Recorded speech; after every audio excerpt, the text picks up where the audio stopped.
യേശുവിൻ്റെ കൂട്ടായ്മയിലെ സ്നേഹം നിറഞ്ഞ എല്ലാ പ്രിയ ദൈവമക്കൾക്കും ദൈവാനുഗ്രഹം നിറഞ്ഞ ദൈവിക സാന്നിധ്യം അനുഭവിക്കുന്ന ഒരു ദിവസം ഏറെ സന്തോഷത്തോടെ ആശംസിക്കുന്നു.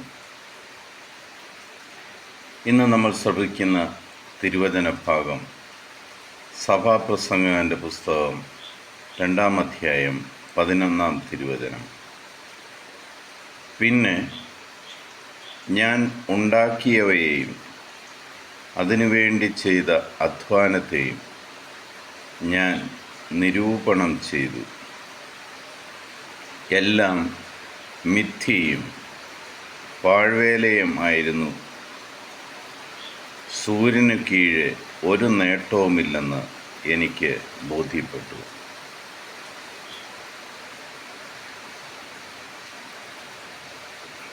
സഭാപ്രസംഗങ്ങളിലൂടെ ദൈവം നമ്മളോട് വളരെ വ്യക്തമായിട്ട് പറഞ്ഞു തരികയാണ് മനുഷ്യജീവിതത്തിൻ്റെ അർത്ഥമെന്തെന്നും അതിൻ്റെ ലക്ഷ്യമെന്തെന്നും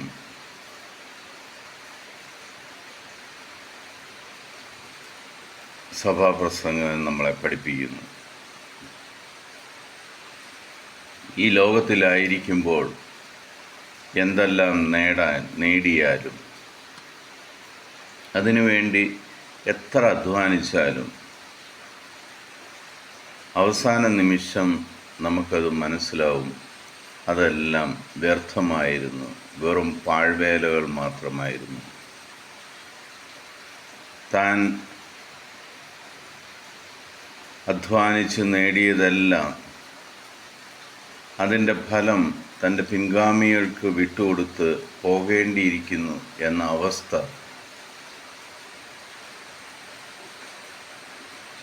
നമ്മുടെ ജീവിതത്തിൽ ഏറ്റവും കൂടുതൽ നേടേണ്ടത് ദൈവിക സാന്നിധ്യവും ആ ദൈവത്തോടുള്ള വിശ്വസ്തതയും ആ ദൈവത്തോടൊപ്പം ഉള്ള നടപ്പുമാണ്.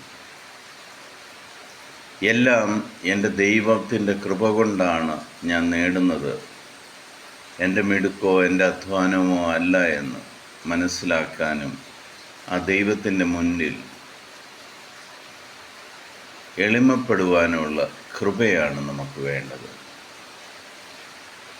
എല്ലാം വെട്ടിപ്പിടിക്കണം എന്നുള്ള ആശയോടുകൂടി തൻ്റെ മുന്നിലുള്ള എല്ലാത്തിനെയും ചവിട്ടി മെതിച്ചുകൊണ്ട് നടന്നു കഴിഞ്ഞാൽ അത് തനിക്ക് തന്നെയും മറ്റുള്ളവർക്കും വിഷമത്തിന് കാരണമായി മാറും. നമ്മുടെ ജീവിതത്തെ നമുക്കൊരു അടുക്കും ചിട്ടയുമുള്ളതാക്കി മാറ്റാം. ദൈവിക സാന്നിധ്യം നിറഞ്ഞ ദൈവം തന്നെ നമ്മളെ നയിക്കുന്ന ഒരു ജീവിതമാക്കി നമുക്ക് മാറ്റാം.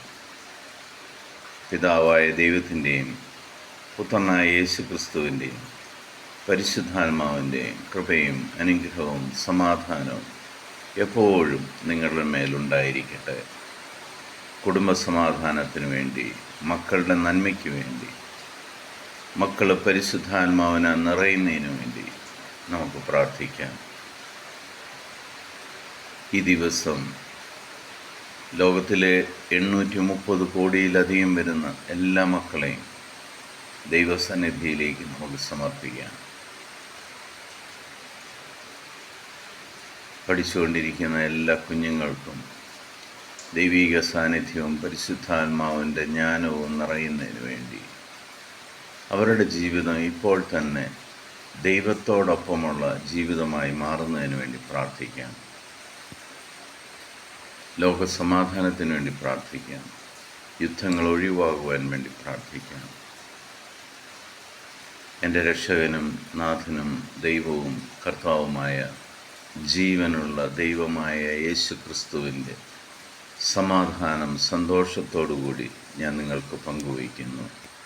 ഈശോ മിശിഹായ്ക്ക് സ്തുതിയായിരിക്കട്ടെ.